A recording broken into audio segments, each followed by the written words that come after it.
चतुर्थ श्रेणी संस्कृत पाठ पढ़ी दशम पाठ पढ़ी से बुझी आज से दशम पाठर अनुशीलनी क्वेश्चन आंसर करवा।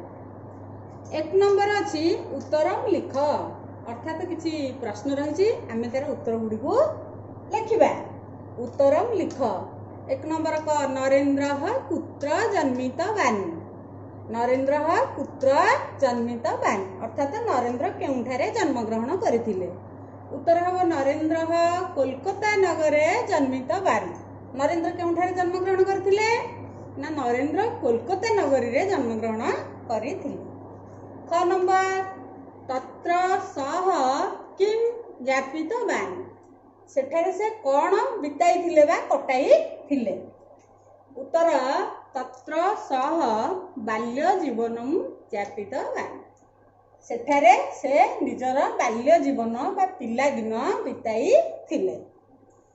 ग नंबर सह किम अनिष्टवान् से कौन खोजु थिले ना सह आध्यात्म गुरु अनिष्टवान् से जने आध्यात्म गुरु को खोजुथिले बा आध्यात्म गुरु को अन्वेषण करुथिले। ग नंबर शेषे सह कुत्र गतवान् शेषरे से कुआडे गले बा केउठी को गले। उत्तर हला शेषे सह कन्याकुमारी गतवान् शेषरे से भारतर शेष सीमा दक्षिण सीमा कन्याकुमारी को जाइथिले। वो नंबर विश्व सह किम स्थापितवान् से विश्व रे कौन स्थापन करथिले सारा विश्व रे से कौन स्थापन करथिले।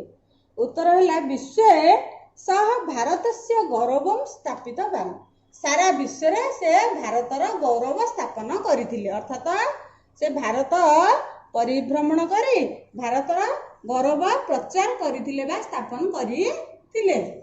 2 नंबर शून्य स्थान पूरणम शून्य स्थान अच्छे आम से शून्य स्थान रे ठीक उत्तरटी को लिखा। शून्य स्थान पूरणम सह बाल्य जीवनम डैश सह बाल्य जीवनम डैश ए खाली जगह रे आम उत्तरटी को लिखा। कौन लिखा ना सह बाल्य जीवनम ज्ञापितवान् से बाल्य जीवन कटाई ठीक लिखा ज्ञापितवान्। क नंबर डैश गुरु रूपेण प्राप्तवान् अर्थात से काहाको गुरु रूप रे पाइथिले ना ए खाली स्थान रे हम लिखिबा रामकृष्णम। रामकृष्ण को आम जानी रामकृष्ण परमहंस से रामकृष्णम गुरु रूपेण प्राप्तवान् कैसे ना विवेकानंद रामकृष्ण को गुरु रूप रे पाइथिले।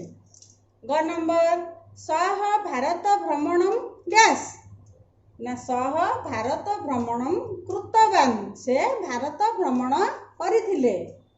ग नंबर डैश दर्शनम प्राप्तवान् से कहार दर्शन पाइथिले। उत्तर अछि भारत मातुहु से कन्याकुमारी ठारे जेतेबेले तपस्या करथिले सेठारे से भारत मातांकर दर्शन पाइथिले तेणु भारत मातुहु दर्शनम प्राप्तवान्।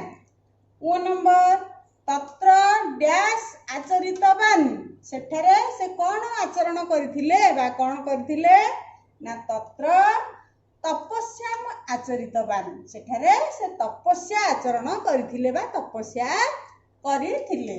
अच्छा पिला माने ए प्रश्न उत्तर निज निज नोट खाता रे लिखि नेबा एवं मने रखिबा। रहउछि परवर्ती कालांश रे हमें नुवा विषय पढ़िबा।